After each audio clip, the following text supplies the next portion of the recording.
Dhanik Bharat educational institutions inter IIT JEE NEET admission open. చైనాలో ఘోర ప్రమాదం చోటు చేసుకుంది. భారీ వర్షాల కారణంగా చోంకింగ్ లోని పెంగ్షుంగ్ కౌంటీలో కొండ చర్యలు విరిగిపడ్డాయి. అయితే ఈ ఘటనలో దాదాపు 8 మంది దుర్మరణం పాలయ్యారు. 34 మంది గల్లంతయ్యారు. 10 మందిని రక్షించి హాస్పిటల్కి తరలించారు రెస్క్యూ టీం. మట్టి దిబ్బలుగా మారింది 10కి పైగా నివాస భవనాలు. అయితే ఘటనా స్థలంలో ఇంకా ముమ్మరంగా సహాయక చర్యలైతే కొనసాగుతున్నాయి. 1100 మందికి పైగా బాధితులను సురక్షిత ప్రాంతాలకు తరలించింది అక్కడి ప్రభుత్వం. చోంకింగ్ శివార్లలో నెలకొన్నటువంటి ఈ తీవ్ర విషాదం మాత్రం కలకలం రేపుతుంది. బాధితులను ఆదుకునేందుకు వెంటనే అధికారులు రంగంలోకి దిగారు. ప్రధానంగా చైనాలో అత్యంత కీలకమైనటువంటి ప్రాంతం నైరుతి చైనాలోని చోంకింగ్ ప్రాంతంలో భారీ వర్షాలు కురుస్తున్నాయి. ఈ భారీ వర్షాల కారణంగా తీవ్ర విషాదానికి ఒక ప్రధానమైనటువంటి కారణంగా మారింది. ఇక్కడ ఉన్నటువంటి పెంగ్షుంగ్ అనేటువంటి ఒక గ్రామీణ ప్రాంతంలో కొండ చర్యలు విరిగిపడడంతో 8 మంది ప్రాణాలు కోల్పోయారు. కొండపై నుంచి భారీ ఎత్తున రాళ్లతో పాటుగా మట్టి మొత్తం కూడా సమీపంలో ఉన్నటువంటి నివాస ప్రాంగణాలపైన ఇళ్లపైన పడ్డం ఒకేసారిగా విరుచుకుపడడంతో 10కి పైగా ఉన్నటువంటి ఇళ్లన్నీ కూడా మట్టిలో కలిసిపోయాయి. అసలు శిథిలాల కింద చిక్కుకున్నటువంటి వారి కోసం అక్కడ రెస్క్యూ టీం తీవ్రంగా గాలిస్తుంది. అక్కడ ఉన్నటువంటి విజువల్స్ ప్రస్తుతం సోషల్ మీడియాలో వైరల్గా మారుతున్నాయి.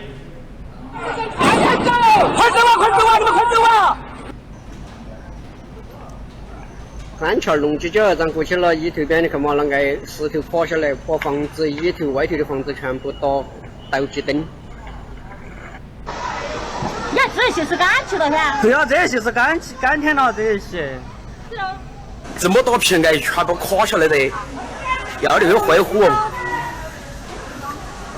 那个好大的盖，全部都。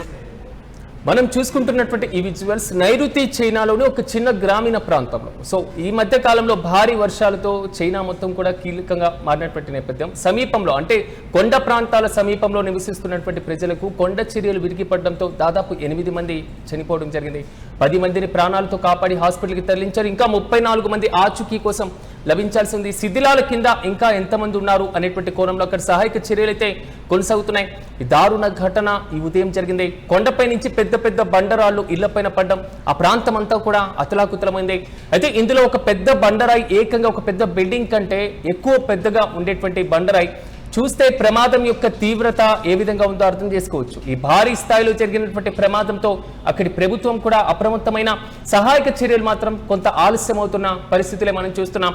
మొత్తం దాదాపు 18,000 క్యూబిక్ మీటర్ల మేర రాళ్లతో పాటుగా శిథిలాలు కూడా కొట్టుకొచ్చాయని చైనా అధికారులు తెలిపారు. ప్రమాదం జరిగిన వెంటనే అప్రమత్తమైన ప్రభుత్వం ముందస్తు జాగ్రత్తగా ఆ ప్రాంతంలో దాదాపు 1100 మందికి పైగా ప్రజలను సురక్షిత ప్రాంతాలకి తరలించినట్లుగా తెలుస్తుంది. మరోవైపు నిన్న రాత్రి నుంచి సహాయక చర్యలు కొనసాగుతూ ఉన్నటువంటి వైనాన్ని మనం చూస్తున్నా. ఇప్పటికీ కూడా నిరంతరాయంగా భారీ వర్షం పడుతూనే ఉంది.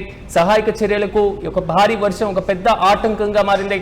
అక్కడ ఒక్కసారిగా వాతావరణం కేంద్రంలో అత్యధికంగా 19.2 సెంటీమీటర్ల వర్షపాతం అంటే దాదాపు 8 అంగుళాల వర్షపాతం నమోదైంది.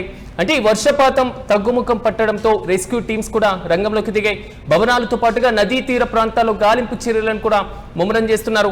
కొండపై నుంచి పడినటువంటి పెద్ద బండరాలు ఇంకా కదులుతూ ఉండడం మరిన్ని ప్రమాదాలు జరిగేటువంటి అవకాశం ఉందని అధికారులు ఆందోళన వ్యక్తం చేస్తున్నారు.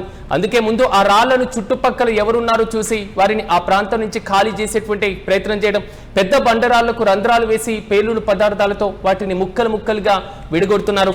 ఈ ప్రమాదంలో దెబ్బతిన్నటువంటి రోడ్లతో పాటుగా ఇతర సౌకర్యాలను మళ్ళీ బాగు చేయడం కోసం చైనా ప్రభుత్వం దాదాపు 36 కోట్లకు పైగా అంటే 30 మిలియన్ యువాన్లను అత్యవసర సహాయ నిధి కింద విడుదల చేయడం జరిగింది.